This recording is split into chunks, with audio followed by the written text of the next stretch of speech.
produser dari Lifelike Pictures untuk film Pintu Terlarang.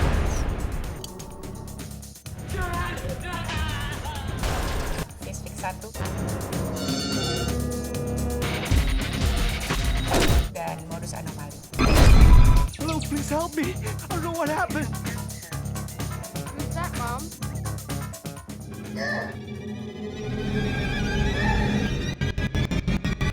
Dalam episode kali ini kita akan membahas peran produser dalam pasca produksi sebuah film.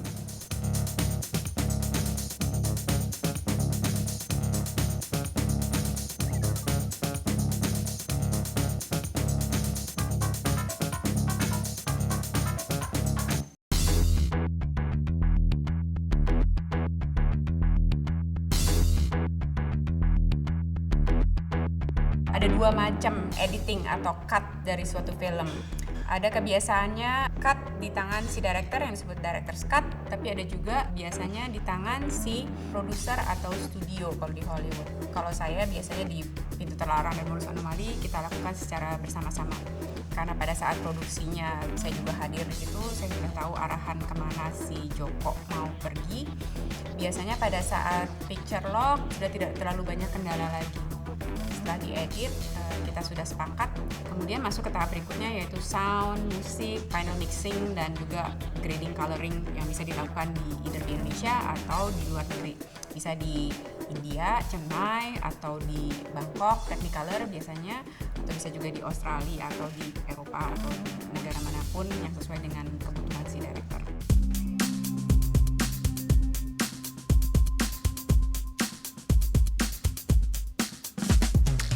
Untuk production company di Indonesia biasanya ada tahapan yang harus kita lalui pada saat post produksi, yaitu tahapan censorship.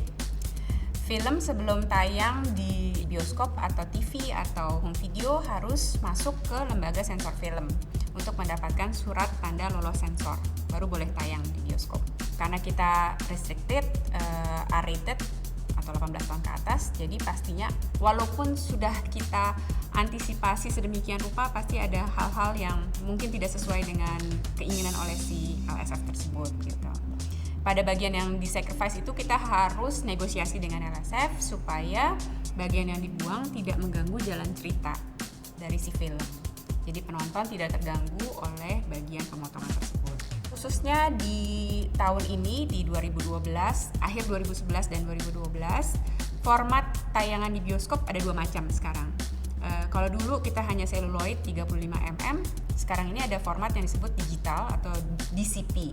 Itu akan berpengaruh lagi ke LSF. Kenapa? Karena materi tersebut dua-duanya harus masuk ke LSF.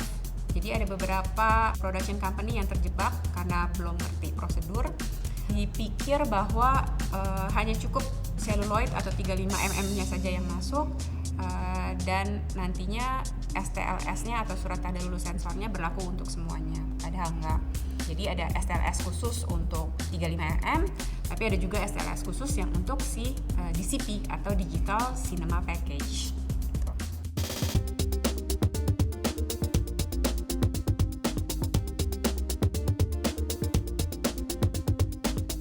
Di Indonesia ini produser harus melakukan direct distribution. Jadi tidak ada distributor untuk film Indonesia. Produser atau production company membawa filmnya ke eksibitor, which is bioskop, untuk ditayangkan ke teater. Demikian juga ke channel distribusi lainnya, ke home video dan lain sebagainya. Tapi khusus untuk eksibitor, di Indonesia ini sekarang ini hanya ada dua jaringan, which is Blitz dan 21 Cineplex. Jadi kita harus bekerja sama dengan mereka. Mereka adalah partner kita gitu. Sistem pembagian hasil dengan eksibitor itu adalah revenue sharing. Dari harga tiket masuk yang sekitar 25 sampai 50 ribu, potong dulu dengan pajak tontonan yang besarnya itu tergantung dari daerah masing-masing. Jadi Jakarta beda sama Bogor sama Bandung segala macam. Tergantung perda atau peraturan daerah masing-masing besarnya pajak tontonan. Dari hasil tersebut nanti akan dibagi 50-50 dengan eksibitor. 50% bagian dari si production company masih dipotong lagi dengan pajak royalti. Jadi dari harga tiket masuk penghasilan bersih untuk si produser berkisar antara 6.000 sampai 10.000 rupiah satu tiket.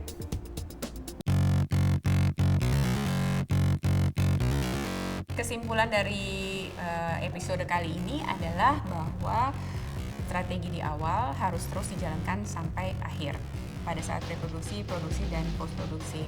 Tema atau passion atau semangat yang mau dibawa film ini harus terus ditularkan dalam tahapan promosi, marketing, dan pemilihan channel distribusi yang ingin dicapai. Demikian tadi pembahasan tentang peran produser dalam pasca produksi sebuah film. Saya Lala Timothy, sampai di episode berikutnya hanya di Real Food.